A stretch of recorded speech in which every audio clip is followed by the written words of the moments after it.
Hello, you guys.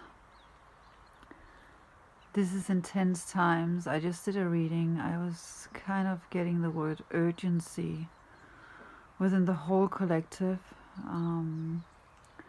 but also an intense need for getting still.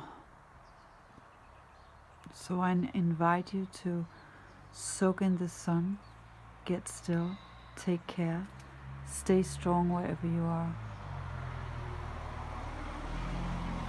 and just continue breathing.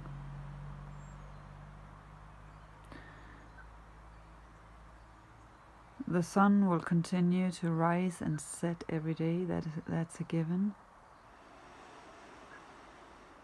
So all the things we know and we can trust is nature. And it's interesting to see how nature is just following its own rhythm within all this. So I invite you to take in a deep breath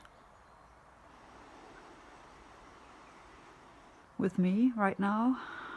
We're all within this together. Light on some sage or some herbs. It's gonna take a lot of sage for what's going on. And just take care of you and your family, wherever you are. I'm sending you so much love. Stay safe and stay strong. Bye.